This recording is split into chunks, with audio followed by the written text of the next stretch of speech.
Everyone should just go out in the forest and find themselves a cypress tree and look at a cypress tree, a big one.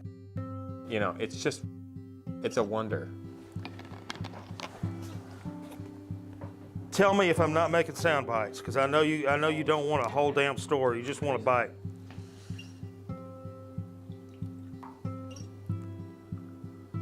My name is Macklin Williamson. I am a timber framer.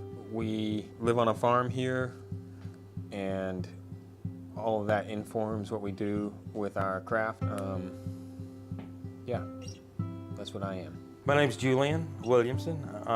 Macklin Williamson is my son. Yeah, I spent a fair amount of time in the entertainment industry. After I got ready to leave, then, and even during, Macklin and I started timber framing together, and gradually that's grown into more and bigger projects. We started timber framing nearly 10 years ago. The whole project of timber framing wouldn't have started if my dad had not rescued about 150 really large cedar trees from a burn pile near Somerville, about 10 to 12 miles from here. Well, when Dad passed unexpectedly, these cedars were there, and I began to think what ought to be done with them that would honor Dad and the trees as well. And rather than do another cabin, I investigated other ways to use timber in its natural state, in its big state, so you're not cutting it up into really small pieces. Timber framing, you have an entire joint of 3 inches by 4 inches by 6 inches long that fits into the other piece, and so there's a huge amount of bearing surface and volume of wood that resists all that compressive, and all the stresses are contained within the wood itself. Timber framing is an ancient style of construction. It's been with us from ancient times, but was perfected some in the Middle Ages when the medieval churches were built. Cathedrals like Notre Dame, like Chartres, like Westminster Abbey are built, their roof structures are built using large timbers and large braces to support a noble structure, and these timbers are visible from within the structure. And so basically it gives you an idea of how the structure is built. It gives you a sense of wonder that this is done with natural materials. It gives you a sense of wholesomeness that it is done with natural materials. And it somehow, timber framing helps us to build buildings in a way that recalls how the trees were before they came into the structure. It's fractal. In other words, when you go see a tree growing in nature, you see a post and branches.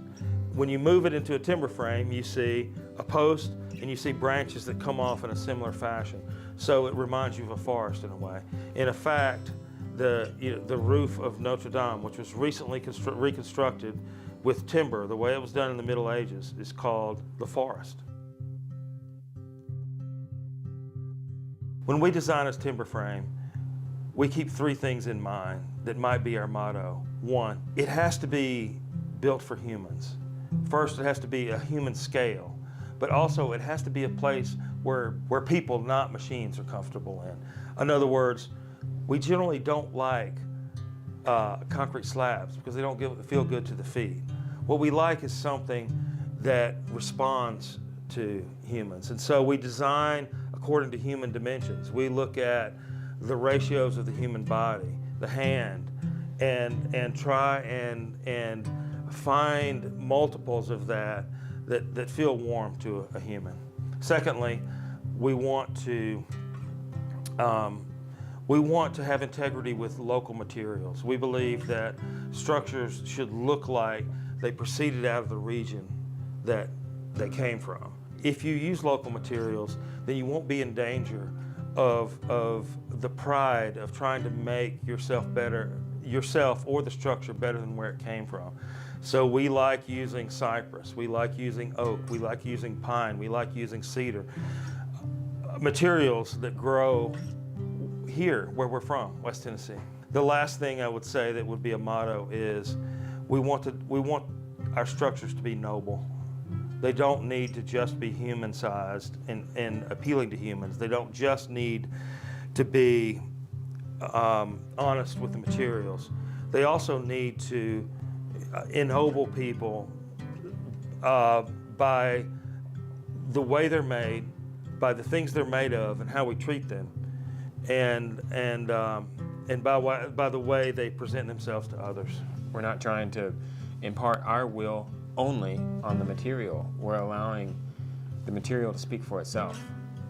And that's what timber framing does. And that's what I want to do personally, like spiritually, you know, allow the material to speak for itself. Okay, so a person walks into a traditionally, I say traditionally, it's not traditional at all, it's very new, but like a typical structure, you know, gypsum, stud wall, the works. But you walk into a timber frame building or a timber frame house or a timber frame church, and instead of it being this perfect gypsum wall on every seamless surface, your eye gets broken up by these beautiful wooden timbers that have their very own character. I mean, hell, they've been growing in the forest for 150 years. They ought to have some character after that. So you get to see some knots, and then, you know, 8 months later, there's like, oh, there's a crack that opened up. Oh, wow, look at how it's weathering. You know, that's a beautiful, like, blue gray that's forming on that wood. I mean, it's just lovely to look at. And so what's happening is that the end client is getting to have a relationship with the material.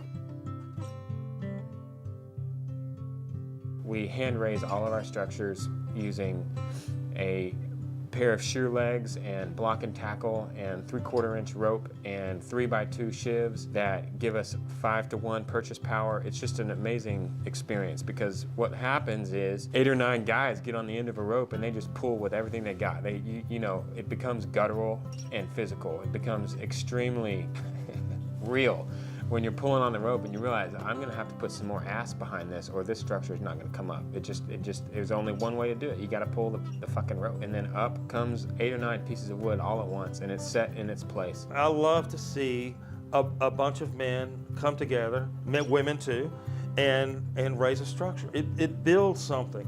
Look, almost everything, we've been led to believe that we can't do anything without a computer, without a machine, without some hydraulics, without a crane. We can. Beautiful stuff was done by hand for millennia. The great cathedrals were built by hand. We can do it again. And there's a quality to the building that stays with it when you raise it by hand. It becomes a spiritual experience when you sit there with these people that by the end of the raising, they become your comrades. I'd like for Inheritance Timberframes to build some noble structures that people will look at from the outside and feel that it's beautiful and a part of its place. And I would like for them to feel while they're inside it that they are encouraged and ennobled by the structure, and feel that they are embraced and at home and possibly inspired by it, and that they might add a little inspiration of their own in a way that I don't see. So what do I want to see Inheritance Timberframes do in the future is I want to see us build structures that are the only hope of being passed down. They're worthy of being invested in. They're worthy of being built by people that give a shit about how they're built and the message that it sends. But if I have an opportunity to build for something that matters, then that would just be a delightful existence.